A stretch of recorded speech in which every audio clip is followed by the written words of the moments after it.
I was preparing for my IELTS and I was very unsure of what I had to do and where I had to start. So I watched a couple of videos before I started my preparation and I came across Raman sir's channel on YouTube, and that really helped me because of all the tips and tricks that he was showing. So I actually texted him on WhatsApp asking him if he had any course to offer to me to prepare for my IELTS. So he said, yeah, he had a lockdown series, which I got. Eventually, I got the series and I started practicing through it.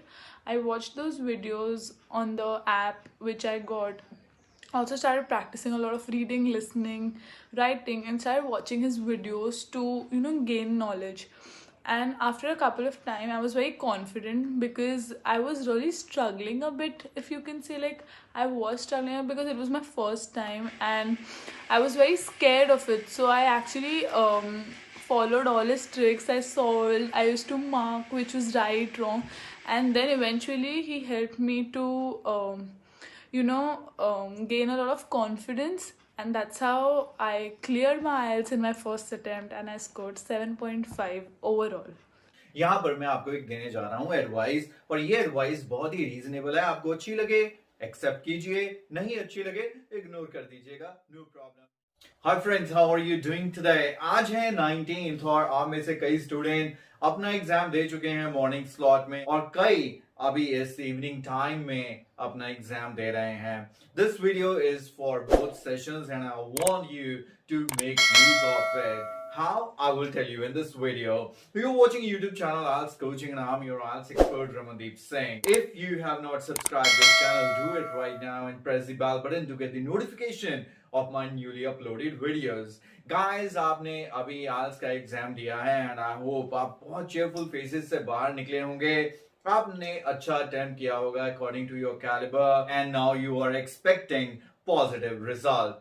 Guys, आप में से कई शायद prediction videos भी देखकर गए होंगे, कहां तक वो ठीक रही। अगर तो उस वीडियो में यही कहा गया था कि अग्री डिसएग्री आएगा, एडवांटेज डिसएडवांटेज आएगा, पॉजिटिव नेगेटिव आएगा, तो मैं तो इसको प्रिडिक्शन मानता नहीं हूं, क्योंकि मैंने बहुत बार कहा है ये तो आइल्स का सिलेबस है। ये ग्राफ आएगा, वो ग्राफ आएगा, वो ग्राफ आएगा।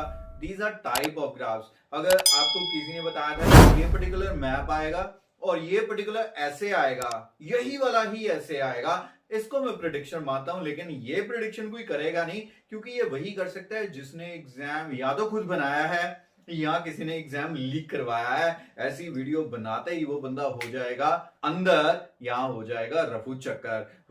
बात पॉजिटिव करते हैं जो रीजनेबल है, और वो है आज का एग्जाम आपका कैसा रहा। I want you to make use of the comment section of this video. आपने डिफरेंट लोकेशंस पे टेस्ट दिया होगा, तो ये कमेंट्स आपको हेल्प करेंगे अंडरस्टैंड करने में कि क्या डिफरेंट लोकेशंस पे सेम टाइम स्लॉट पर डिफरेंट टेस्ट आते हैं। अगर स्टूडेंट्स को लगता है कि अलग अलग टेस्ट आते हैं तो आपको ये क्लियर हो जाएगा, क्योंकि ज्यादातर स्टूडेंट्स जो एग्जाम देकर आए हैं उनका अगर मैं टास्क 2 और टास्क 1 आपके साथ डिस्कस करूं। Task 1 was the map, difference between two different diagrams over the 10-year period. ये बहुत इजी रहते हैं क्योंकि अपनी तरफ से कुछ भी यूज नहीं करना होता है।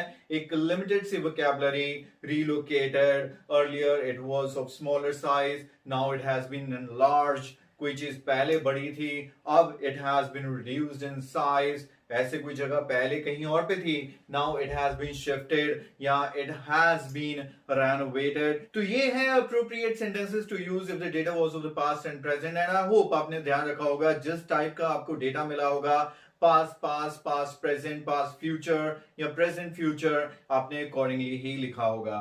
टास्क 2 की बात करें, आपको कॉम्प्लिकेटेड तरीके से ये एग्जाम में दिया जा सकता था। ये टास्क कम से कम 10 बार आइल्स एग्जाम में पूछा गया होगा अलग अलग ईयर्स में, और ज्यादातर एकेडमिक स्टूडेंट्स को मुश्किल टास्क पूछने के लिए इसको बना देते हैं कंज्यूमर ड्यूरेबल्स। तो यहां पर बहुत स्टूडेंट फंसते हैं जहां पर उनको नहीं पता होता है। ऐसा सेट कि कई बार कीवर्ड बेस्ड टास्क रह जाती है, तो कई बच्चों को अगर कीवर्ड समझ नहीं आता तो बिल्कुल भी लिख नहीं पाते। तो पहले ये जो टास्क आती थी कंज्यूमर ड्यूरेबल, कई बार बच्चे बड़े डिसअपॉइंट होकर बाहर निकलते थे कि उनको टास्क ही समझ नहीं आई कंज्यूमर ड्यूरेबल क्या है। कंज्यूमर कोई भी चीज है जो आप कंज्यूम करते हैं, आप कंज्यूमर्स हैं। ड्यूरेबल्स मतलब जो भी चीजें आप बाय करते हैं और वो थोड़ा लंबा टाइम चलती हैं। एक होती है नॉन ड्यूरेबल्स, जैसे आप फूड बाय करते हैं, बाय किया, खाया, खत्म। इन कॉन्ट्रास्ट ड्यूरेबल्स होती हैं जो काफी लंबा टाइम चलती हैं। For example television, fridge, AC, and then your car. और ये चीज आपको इस बार स्पेसिफिकली मेंशन की गई थी in your writing task. I hope you all handled it really well. आपको पता है इन चीजों के बेनिफिट्स क्या हैं, आपकी लाइफ को कितना कंफर्टेबल और इजी बनाते हैं, लेकिन ये बुरे भी हैं, ना सिर्फ आपके लिए, एनवायरमेंट के लिए, क्योंकि आपको ये बना देते हैं लेजी, लेथार्जिक, लोग आज इनएक्टिव हो रहे हैं, at the same time environment भी डिग्रेड हो रहा है, क्योंकि इनको बनाने के लिए रॉ मटेरियल चाहिए, और रॉ मटेरियल हमारे नेचुरल रिसोर्सेज हैं। आपने कुछ भी लिखा हो सकता है, मैं नहीं कहता कि आप गलत हैं, आप ध्यान से बस इतना सोचिए जो आपने पॉइंट डिस्क्राइब किया था, क्या वो क्वेश्चन के पॉइंट ऑफ व्यू से सही था, जो उसने डिमांड की थी उसके साथ रिलेट करता था?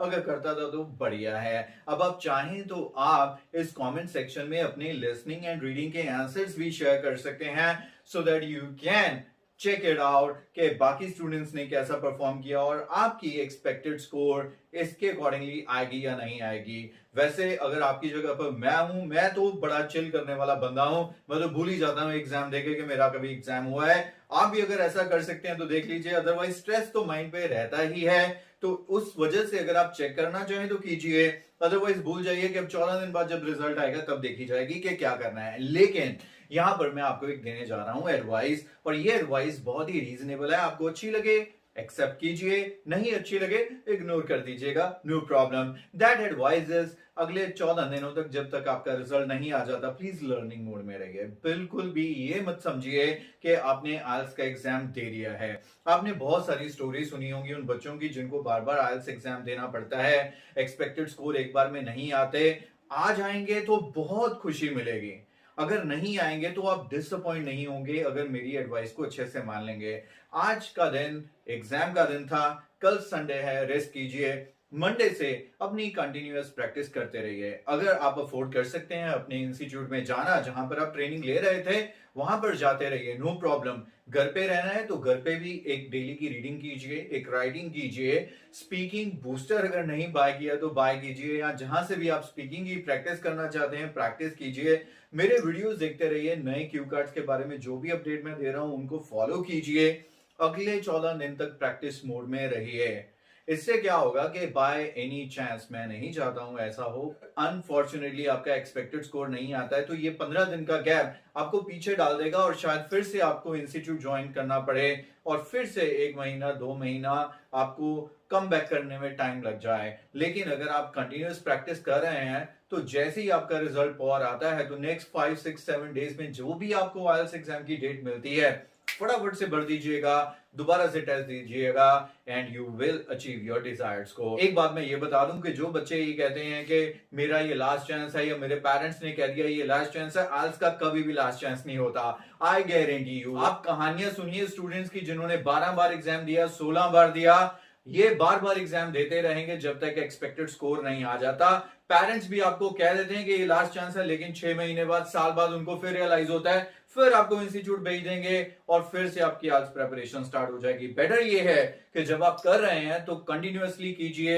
मैं तो ये कहता हूं कि तब तक एग्जाम ही मत दीजिए जब तक आपको 100% श्योरिटी नहीं है कि आप रेडी हैं to take the exam, and once you are there उसको एक बार में ही क्रैक कर दीजिए। I hope, I wish you all the best कि आप सबका इस बार में एग्जाम क्लियर होगा।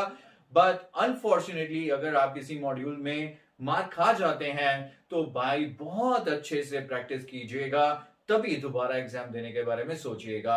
And in the mean time, as I have recommended you, continuously practice करते रहिए, और जो मॉड्यूल्स आपके अच्छे आज अटेम्प्ट नहीं हुए हैं उन पर थोड़ा सा ज्यादा फोकस कीजिए। And as I have recommended you, इस वीडियो के कमेंट सेक्शन को डेफिनेटली यूज कीजिएगा, अपना वेन्यू बताइए और आपका आज का एग्जाम एक्सपीरियंस कैसा रहा ये भी डेफिनेटली बताइएगा। That's pretty much all from my side in this video guys, take care of yourself.